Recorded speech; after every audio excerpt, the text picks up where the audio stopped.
क्या कारण मानते हैं? कौन होगा हार के कारण? क्या जयराम में का फैक्टर बन गया आप लोग का हार के? देखिए, 2-3 चीज। सरकार आप उन्हें कह रहे थे कि हम लोग क्षेत्र में बहुत अच्छे काम किए हैं, लेकिन आपको तो सर वहाँ के लोगों ने तो नकार दिया था। क्या कमी रह गई सर?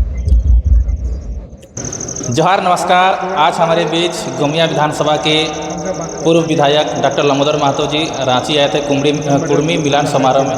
आए जानते हैं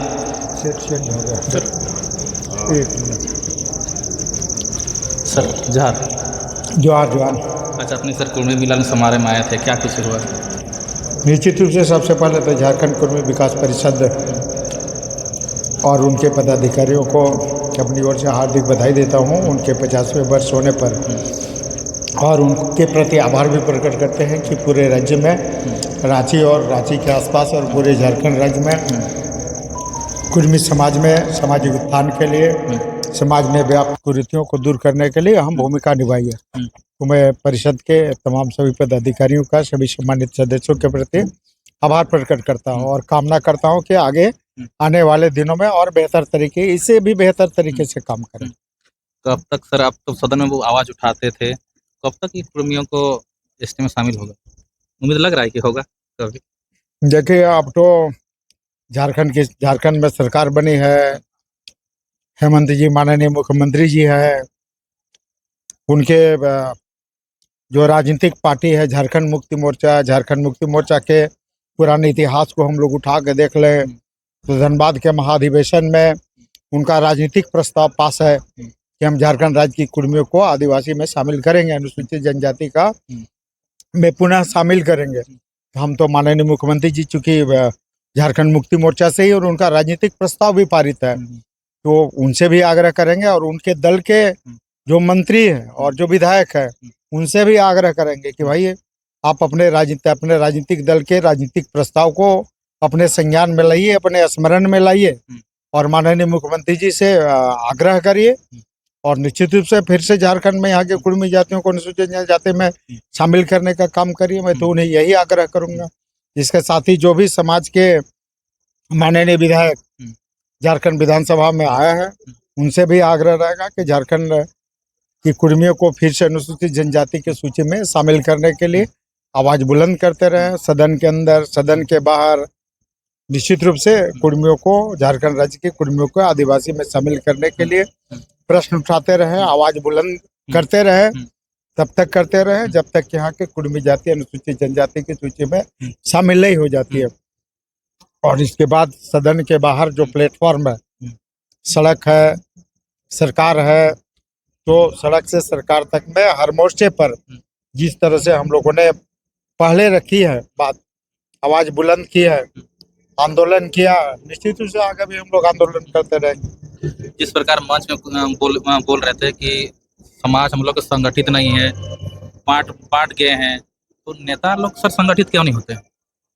निश्चित रूप से ये एक चिंतनीय विषय है और हम तो ये भी बोल रहे थे कि अभी आप देखे होंगे इस चुनाव में एक नारा बहुत जोर से चला था कि एक रहो सेफ रहो, बटोगे तो कटोगे। तो हम उसमें बटोगे कटोगे की बात नहीं करेंगे, लेकिन ये बात जरूर कहेंगे, हम जरूर उसी नारे को दोहराएंगे कि एक रहो, सेफ रहो और बटोगे तो बर्बाद होगे। तो निश्चित रूप से हम चाहेंगे कि समाज बर्बाद नहीं हो, इसलिए सभी लोग एक रहे, सभी संगठन एकजुट हो, सभी नेता एकजुट हो, समाज के सभी लोग एकजुट हो और एकजुट होकर जो समाज में व्याप्त कुरीति है उसको दूर करें, सामाजिक उत्थान करें।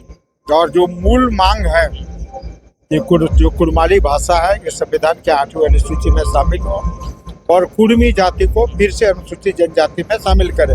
इन मांगों को लेकर चाहे किसी भी पार्टी के हो, किसी भी दल के हो, कोई भी नेता हो, कोई भी संगठन से जुड़े हुए नेता हो, सभी लोग एकजुट हो और उसी नारा को हम लोग मॉडिफाई करते रहे, एक रहेंगे, सेफ रहेंगे और बटेंगे तो बर्बाद होंगे।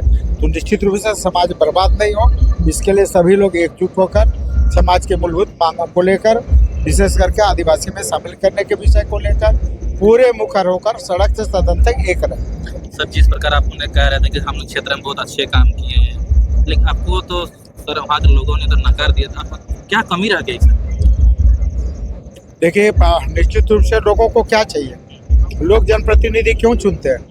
लोग जनप्रतिनिधि चुनने के पीछे मूल जो होता है कि क्षेत्र का विकास हो। और क्षेत्र के विकास के बाद अगर हम बात करें तो एक विपक्ष में विधायक रहने के बावजूद आज मेरे विधानसभा क्षेत्र में 10,000 करोड़ से ज़्यादा की विकास योजना ही जमीन पर उतारने का काम किया। और जन सेवा के जहाँ तक बात किया तो हमने कहा कि रिम्स में 20,000 से ज़्यादा लोगों का इलाज कराया, 1,000 से ज़्यादा लोगों को हमने ब्लड उपलब्ध कराया। और विकास का कोई ऐसा क्षेत्र नहीं है। आज 100% गाँव में अब पेयजल की योजनाओं को जोड़ने का काम जल जीवन मिशन से किया। सड़क के मामले में 135 सड़कों का आज निर्माण हो रहा। 36 पुल ऐसे थे जहां पर आज़ादी के 78 वर्षों में भी लोगों को जाने के लिए नदी नाला में पुल और सड़क नहीं थे। आज हम लोगों ने सड़क किया, वैसे जगहों को लिया। शिक्षा के क्षेत्र में विकास के मामले में, पेयजल के मामले में, हर क्षेत्रों में हम लोगों ने बखूबी और पूरे ईमानदार समर्पण निष्ठा के साथ काम किया। और किस भावना में आकर लोगों ने निर्णय लिया, तो जो लोगों का निर्णय हम उसका स्वागत करते हैं। लेकिन हम आगे जनता से आग्रह भी करेंगे कि अगर हार डॉक्टर लंबोदर महतो की नहीं हुई, हार गोमिया विधानसभा क्षेत्र की जनता की हुई है, हार विकास की हुई, एक ऐसे व्यक्ति की हार हुई है जो हमेशा विकास के लिए तत्पर रहता था। हार जनसेवा की हुई जो हमेशा जनसेवा के लिए तत्पर रहा करता था। इस हार को मैं अपनी हार नहीं मानता हूँ। ये हार गोमिया विधानसभा क्षेत्र की जनता की हार, वहाँ के विकास की हार। क्या कारण मानते हैं, कौन होगा हार के कारण? क्या जयराम भाई का फैक्टर बन गया आप लोग का हार के? देखिए 2-3 चीजें तो हैं, ये एनालिसिस करने का है। गोमिया विधानसभा क्षेत्र की जनता एनालिसिस करे, वो आत्ममंथन करे कि उनको विकास चाहिए या नहीं चाहिए। अगर विकास चाहिए तो सोचे, वहाँ की जनता ये सोचे कि जनसेवा चाहिए कि नहीं।